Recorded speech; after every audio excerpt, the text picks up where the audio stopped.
안녕하십니까, 김성구입니다. 오늘은 무엇이 불교인가 그리고 무엇이 불교가 아닌가에 대한 시리즈 강의 제2부 가운데 12번째 강의를 시작하겠습니다. 제목은 불교 교리에 대한 오해입니다.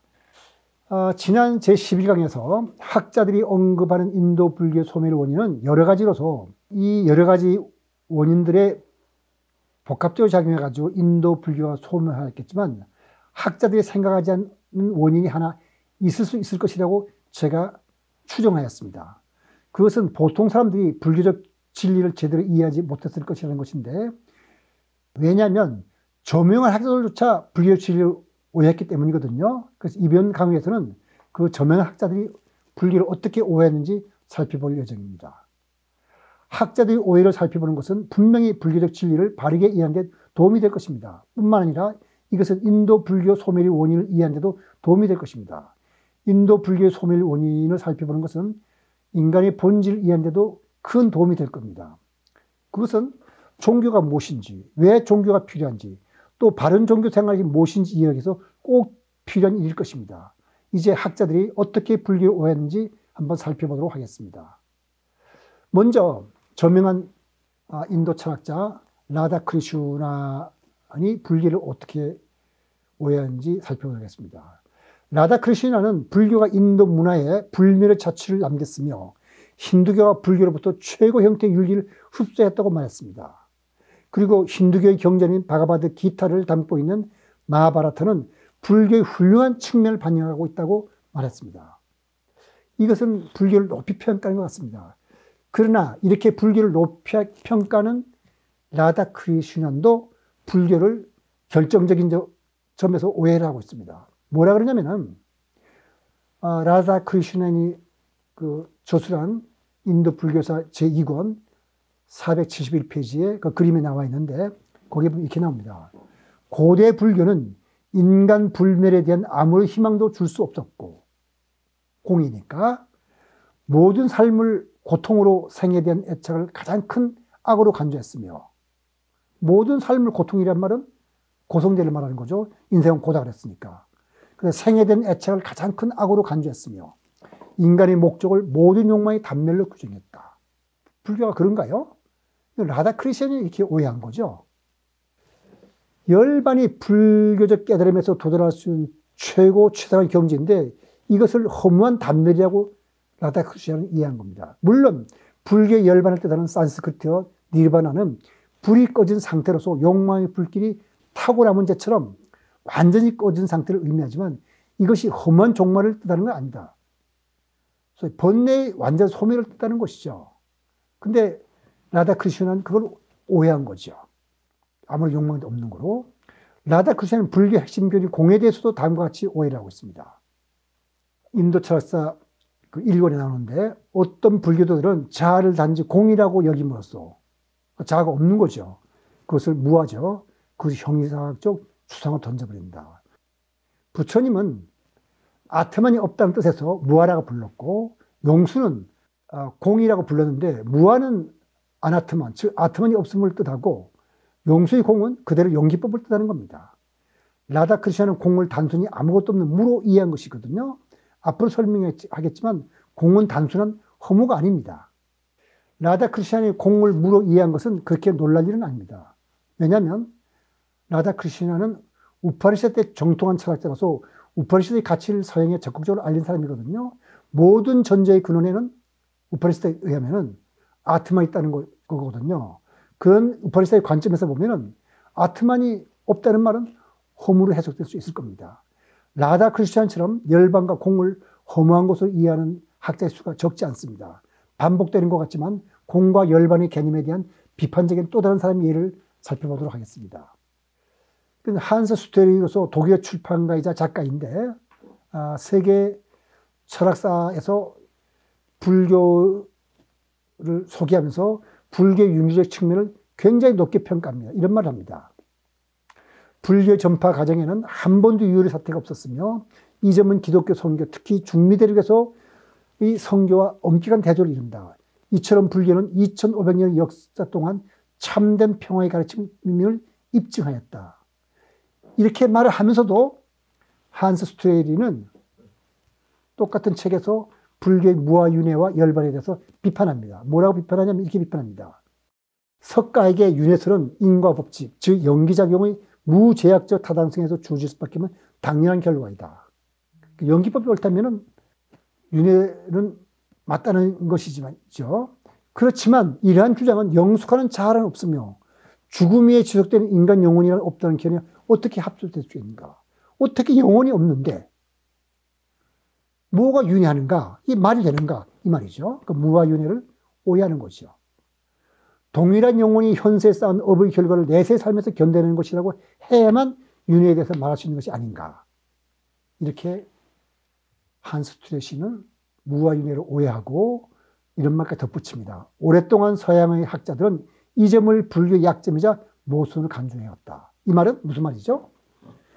논리적으로 생각하는 많은 서양 철학자들은 무아윤회를 불교의 약점이고 모순이라고 생각했는데 사실은 제가 앞으로 무아윤회를 6부에서 설명드리겠습니다. 무아윤회는 그렇게 논리적으로 모순되는 개념이 아닙니다. 한스 스테이는 윤회는 연기의 논리적 규율이라고 봅니다. 연기법이 옳다면 논리적으로 윤회를 인정할 수밖에 없다는 뜻인데 이것은 연기 이치를 바르게 이해한 건데 그러나 그는 무아윤회를 문제 삼고 있습니다. 윤회의 주체가 있어야 윤회가 의미를 갖는다는 뜻인데 무아윤회를 문제로 삼는다는 것은 결국 라다 크리스천처럼 공을 허물어 본 것입니다. 무아윤회에 대해서는 이미 머릿말 제2강에서 설명한 바와 같이 종제 중심의 세계에서 본 편견에 불과합니다. 연기법과 공의 개념은 앞으로 자세히 설명을 드리도록 하고요. 특히 무아윤회에 대해서는 머릿말 강의 2강에서 어느 정도 설명을 드렸습니다만은 6부에서 보다 더 자세하게 설명을 드리겠습니다.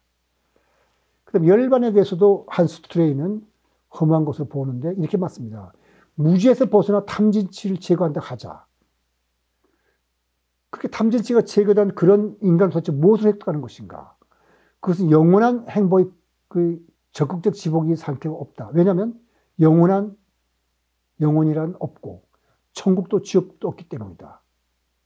공이니까. 그러니까 그건 뭐 남는 게 없지 않냐 이런 뜻이죠. 그리고 이렇게 또 합니다. 자기만 그럴 것이 아니라 한 저명한 러시아 학자는 불교의 근본 가르침을 간단한 공식으로 표현한 바가 있다.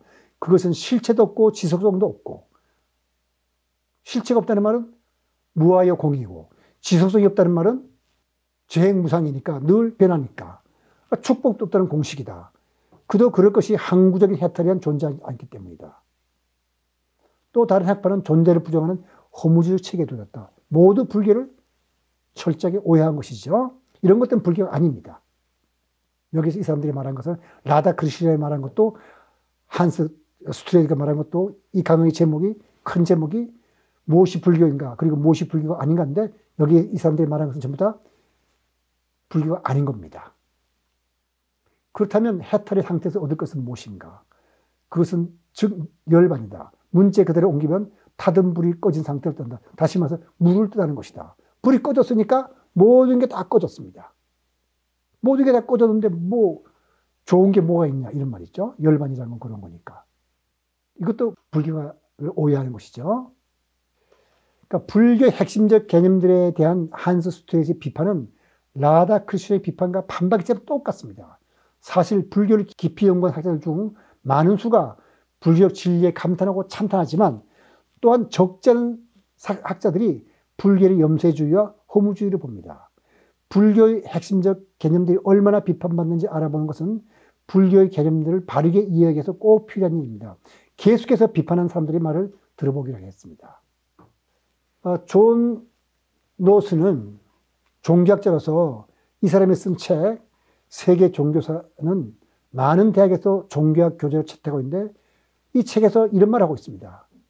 무상고무아 이게 바로 삼법인이죠.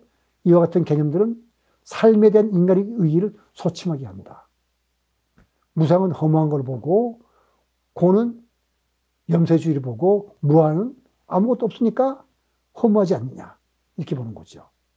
역시 불교를 잘못 본 거죠. 이 존 노스는 연기의 논리적 기결인 삼법인을 허무주의로 본 것이죠. 그만큼 불교적 진리는 인간의 통상적 사유 방식과 사물 인식 방식으로는 접근하기 어려운 겁니다. 그러니까 논리로는 이해할 수 없는 거죠. 그 다음에 20세기 이전에는 사실 서양의 유명한 철학자들 중에서 불교를 높이 평가한 사람은 쇼펜하우어 뿐이었습니다. 근데 쇼펜하우어는 아인슈타인으로 하여금 불교를 우주적 종교 후보로 보게 만들 정도로 불교를 긍정적으로 보았지만은 불교를 자신의 염세주의 철학에 딱 맞는 종교로 오해하고 있었어요. 다시 말해서 쇼펜하우어 역시 존 노스처럼 고성제에서 말하는 고의 의미를 염세주의로 오해한 겁니다. 잘못한 거죠. 그래서 고의 의미는 제가 이 시리즈 강의 14강에서 말씀드리겠습니다. 그리고 사람들은 인문학 전반에 걸쳐서 영향을 끼친 철학자로서 마르크스와 프로이드와 비트겐슈타인과 니체를 꼽습니다. 그러니까 대단히 뛰어난 철학자로 보는 것이요. 일주 한 명으로 꼽히는 니체 역시 불교의 공을 무로 해석하고 불교를 허무주의로 봤습니다. 지금까지 살펴본 바와 같이 많은 사람들이 불교의 핵심적 사상을 오해하고 있는데 이 사람들 중에서 제 개인적으로 볼 때 가장 놀라운 것은 폴 윌리엄스라는 불교학자입니다. 이 불교학자는 불교학자이면서 나중에 가톨릭을 개종했는데 그 개종한 이유가 뭐냐면 이런 겁니다. 불교를 허무주의로 본 거죠. 그러니까 불교를 깊이 연구한 학자들 중에서 상당수가 불교를 허무주의로 보긴 했지만 특별히 놀라운 것은 영국 브리스톨 대학 종교학과의 인도 티베트 철학 교수로 재직 중인 폴 윌리엄스가 불교에서 가톨릭을 개정합니다. 폴 윌리엄스는 대승불교의 연구자로서는 가장 권위 있는 서양 학자라고 할 수 있는데 대승불교에 관한 그 연구는 그 이전의 모든 학자들의 연구를 뛰어넘었다는 평을 두는 그런 학자입니다. 그림에 보여주지만은 이 사람이 쓴 저서 대승불교와 인도 불교 사상은 명저로서 한국어로도 번역이 되어가지고 불교 전공 대학원생들이 필독토로 자리 잡고 있습니다. 이런 사람이 제일 원인이 없다는 것에 회의적이었고 윤회를 믿을 수 없었습니다. 불교 열반을 무로 돌아가는 험한 것으로 봤고 예수의 부활을 빛으로 봤습니다. 폴 윌리엄스가. 그래서 부처님의 말씀을 염세주의와 허무주의로 해석한 것이죠. 그러니까 폴 윌리엄스는 나다 크리스천처럼 열반을 허망한 종말로 본 겁니다. 그는 이성적 사유를 통해 석가모니 부처님의 가르침과 대승불교의 교리를 탐구했고 이성적 사유에 의해 도달할 수 있는 최고의 경지에 이르렀다고 보아야 할 겁니다. 그런데 이 폴 윌리엄스는 좌선을 통해서 삼매 이런 경험은 없었습니다. 그러니까 불교의 진정한 이치는 말로만 이해할 수 있는 것이 아니라 깨달음이 있어야 되는 것이죠. 그걸 우리가 반야라고 그러는 거죠. 그래서 불교를 연구한 많은 학자들이 불교의 진리에 감탄하고 불교를 찬양하지만 적지 않은 수의 뛰어난 철학자들과 종교학자들이 불교를 하는 것은 그다지 놀랄 일은 아닙니다. 그것은 이미 이 강의 제2부, 제2강에서 말한 바 같이 불교는 사문의 근원을 불교를 제외한 다른 종교나 철학 및 과학과 다르게 보기 때문입니다. 또한 철학은 이성적 사유를 바탕으로 진리를 찾는 데 반해 불교적 진리는 이성적 사유를 넘어 반야로 직관하는 것이기 때문에 이성적 사유만으로는 불교적 진리에 접근하기 불가능한 면이 있기 때문입니다. 이 점에서 불교를 이해하려면 과학이 필요합니다. 그러니까 반야가 없는 사람이 불교를 이해하려면 과학이 필요한 거죠. 과학적 진리는 이성적 사유만으로 도달할 수 있는 것이 아니고 반드시 관찰을 바탕으로 하기 때문입니다. 관찰이 아니라면 어떻게 인간이 입자 파동 이중성을 이성적 사유로 받아줄 수 있겠습니까? 또 어떻게 전기 스위치가 켜져 있으면 동시에 꺼져 있다는 것 같은 상태의 중첩을 이해할 수 있겠습니까? 양자역학이 없다면 과학자들 중 누구도 불교적 진리를 진리라고 생각지 않았을 겁니다. 이성적 사유로 어떻게 상주단멸, 존재 비존재를 떠나 중도를 취한다는 말을 받아들일 수 있겠습니까?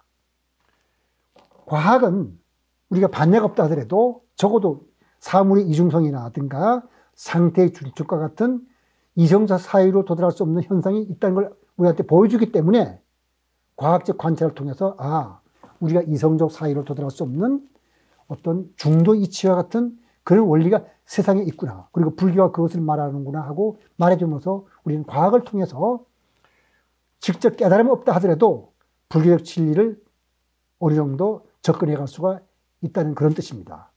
오늘 강의는 여기서 마치도록 하고 다음 제13강에서는 공의 의미를 보다 깊이 있게 살펴볼 예정입니다. 오늘 강의 여기서 마치도록 하겠습니다.